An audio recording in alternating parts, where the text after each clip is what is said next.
Hello दोस्तों, स्वागत है आपका अपने चैनल मूवीज़ वाला में।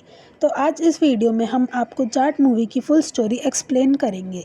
अगर आपको वीडियो अच्छी लगे, वीडियो को लाइक करना और चैनल को सब्सक्राइब करना ना भूलें। तो चलो शुरू करते हैं। तो ये कहानी की शुरुआत होती है श्रीलंका के जंगल से, जहाँ श्रीलंका के सारे मजदूर खुदाई कर रहे होते हैं और इन सभी के बीच मूवी का विलन भी होता है जिसका नाम है रणतुंगा। उसके साथ वहाँ उसका एक भाई भी होता है जिसका नाम है सोमुलू। असल में वहाँ पर श्रीलंकन आर्मी उनसे खुदाई करवा रही थी क्योंकि उन्हें खबर मिली थी कि वहाँ कुछ बेहद कीमती चीज़ें छुपी हुई हैं। आगे हम देखते हैं कि रणतुंगा और उसके साथियों को वहाँ एक सोने का बॉक्स मिलता है जिसे देखकर उनके मन में लालच आ जाता है और वो डिसाइड करते हैं कि वो लोग उस सोने के बॉक्स को लेकर भाग जाएंगे।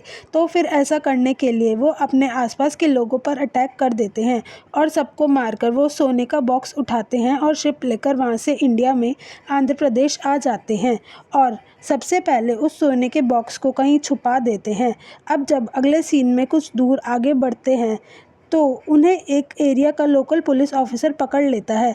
पूछताछ करने पर पुलिस को पता लगता है कि वो श्रीलंकन्स हैं और पानी के रास्ते भागकर इंडिया आए हैं और अब पुलिस वाले कहीं रणतुंगा और उसके साथियों को श्रीलंका ना भेज दें, इसके लिए वो उस पुलिस ऑफिसर को कुछ सोने का सामान दे देते हैं, जिससे खुश होकर वो ऑफिसर उन्हें इंडिया में रहने देता है और उन्हें इंडियन सिटीज़न बनाने के लिए इंडियन आईडी भी बनवा देता है। और अब वो लोग आंध्र प्रदेश के कोस्टल एरिया में बस जाते हैं और धीरे धीरे आसपास के गांव में भी अपना दबदबा बना लेते हैं और फिर देखते ही देखते रणतुंगा का 30 गांव पर कब्जा हो जाता है। इसके बाद हमें 15 साल बाद का सीन दिखाते हैं। इसमें हमें इंडिया की प्रेसिडेंट, जिनका नाम वसुंधरा है, उसको दिखाते हैं, जिसको किसी ने एक पार्सल भेजा होता है।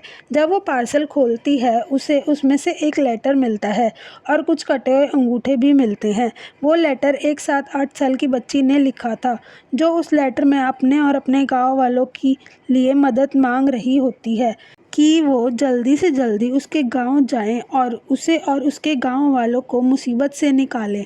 उस लेटर में ये भी लिखा था कि अभी तो उन्होंने सिर्फ अंगूठे काट कर भेजे हैं, अगर प्रेसिडेंट ने उनकी मदद नहीं करी तो वो सिर काट कर भेजेंगे। अगले सीन में हम देखते हैं कि प्रेसिडेंट एक सीबीआई ऑफिसर सत्यमूर्ति को बुलाती है और उसे सारी बात बताती है और उसे उस गांव में जाकर सब पता लगाने को कहती है। अब आगे हम देखते हैं कि जिन लड़कों ने अपना अंगूठा काटकर भेजा था, रणतुंगा ने उन्हें भी मार दिया था। अगले सीन में हम देखते हैं कि गांव में एक नए ऑफिसर की पोस्टिंग हुई थी जिसका नाम विजय लक्ष्मी था। जब उसको इस सब की खबर मिलती है तो वो डिसाइड करती है कि वो रणतुंगा के घर जाएगी और उसको सज़ा दिलवाएगी। जब वो पुलिस स्टेशन जाकर अपने कलीग्स को ये बात बताती है तो सभी मेल ऑफिसर्स उसका साथ देने से मना कर देते हैं क्योंकि वो सब रणतुंगा से डरते थे। फिर वो फीमेल ऑफिसर्स के साथ मिलकर रणतुंगा के घर को जाती है, जहां उसकी मुलाकात रणतुंगा की वाइफ से होती है जिसका नाम था भारती। जब भारती को उनके मिशन के बारे में पता चलता है तब वो उन पुलिस ऑफिसर्स को रणतुंगा के गुंडों से पकड़वा देती है और उनके कपड़े फटवा देती है और उनको एक कमरे में बंद करवा देती है। अब आगे सीन शिफ्ट होता है फिल्म के हीरो की तरफ, यानी कि जाट की तरफ, जो अयोध्या में होता है और वो इंडिया घूमने के लिए वहाँ से ट्रेन पकड़कर निकल जाता है। लेकिन जब ट्रेन आंध्र प्रदेश पहुँचती है तो आगे ट्रेन की पटरी पर काम चलने के कारण वहीं रुक जाती है। तभी जाट को भूख लगती है तो वो कुछ खाने के लिए ट्रेन से उतर जाता है और एक ढाबे में खाना खाने के लिए जाता है।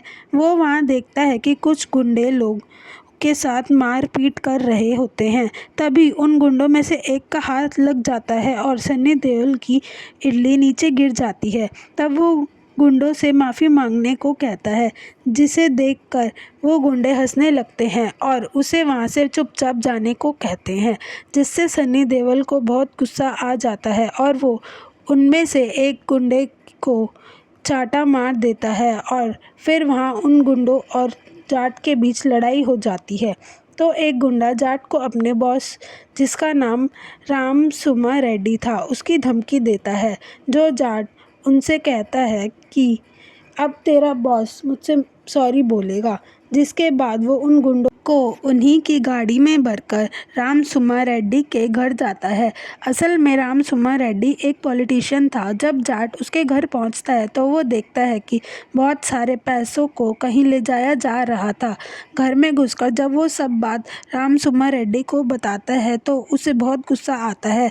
तो वो अपने सारे गुंडों को सनी देओल पर छोड़ देता है और सनी देओल उन्हें भी मार गिराता है। फिर वो राम सुमा रेड्डी को भी मार गिराता है। तब राम सुमा रेड्डी उसे सॉरी बोलने की बजाय अपने बॉस सोमुलू की धमकी देता है, जो कि राणा तुंगा का छोटा भाई था। अब जाट कहता है कि सोमुलू उससे माफ़ी मांगेगा।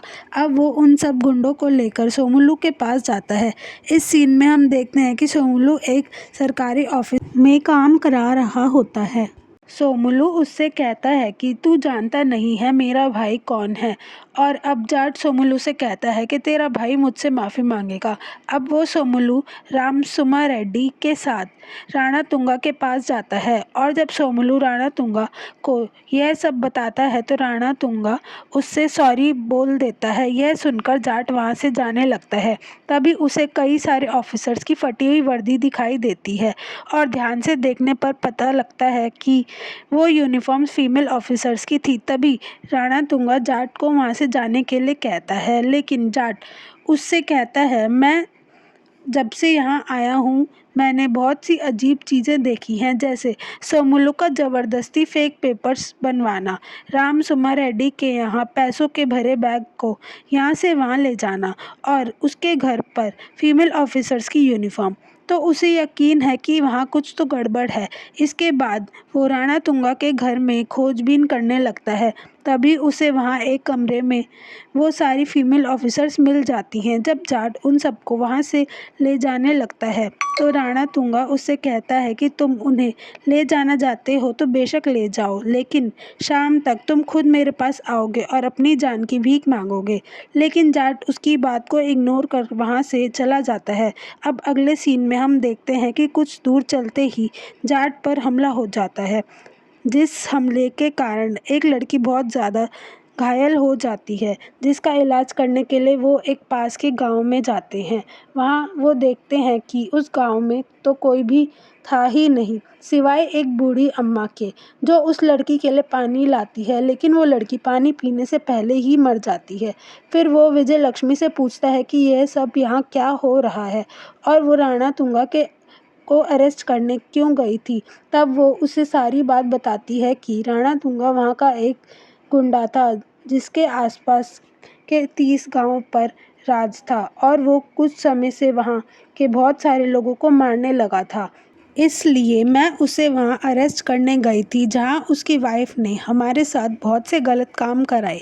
लेकिन उसके बाद जब वो हमसे मिलने आई तो उसने हमें बताया कि राणा तुंगा ये सब गांव वालों की ज़मीन के लिए कर रहा था।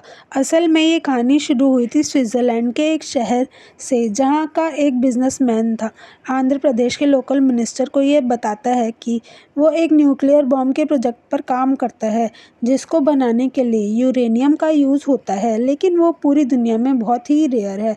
तो साइंटिस्ट ने उसका ऑल्टरनेट निकाला है, जो कि थोरियम है, और उस बिजनेसमैन की टीम ने सैटेलाइट की मदद से ये पता लगाया है वो इंडिया के अरुणाचल प्रदेश के कोस्टल एरियाज़ में पाया जाता है। इसलिए उन्हें वहाँ की सारी ज़मीन चाहिए थी ताकि वो वहाँ से सारा थोरियम निकाल सके, जिसके लिए इंडियन गवर्नमेंट कभी भी अलाउ नहीं करती।